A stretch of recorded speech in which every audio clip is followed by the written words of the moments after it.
អរុនសួស្តីពីភូមិលូហ្វីងមើលនោះមកទៅក្រៅមកប្អូន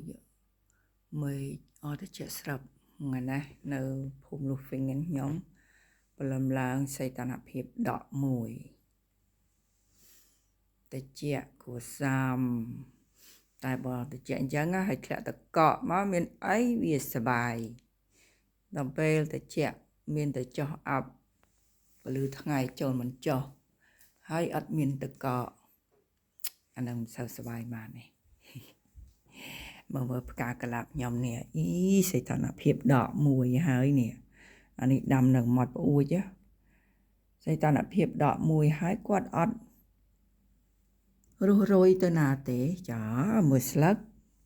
នៅពណ៌បៃតងស្រស់ហើយកលាប់នេះខ្ញុំឆ្លាញ់ជាងគេក្លិនវាក៏ក្អូក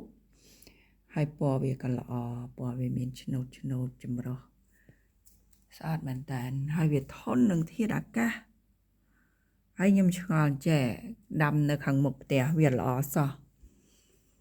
ដល់ពេលយកវាមកដោតចោលនៅចំហៀងផ្ទះនេះវាល្អអើយសែនល្អហើយអត់មានជំងឺមានអីទៀត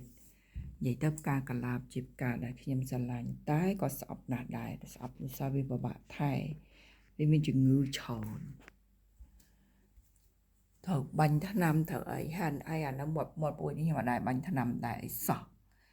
ដាក់ដាំតាមយថាកម្មហើយវាដុះមកល្អអញ្ចឹងចាំថាជំកាលជីវិតនេះមើលមិនឃើញមែនណាខំថែខំអីណាបែរទៅជាមិនល្អដល់ទៅពេលដាំតាមយថាកម្មបែរទៅជាល្អទៅវិញអត់យល់ជំកាលអត់យល់មែនតែខ្ញុំដល់រដូវញ៉ាំផ្លែឈើហើយត្រូវញ៉ាំផ្លែឈើច្រើនជារៀងរាល់ថ្ងៃ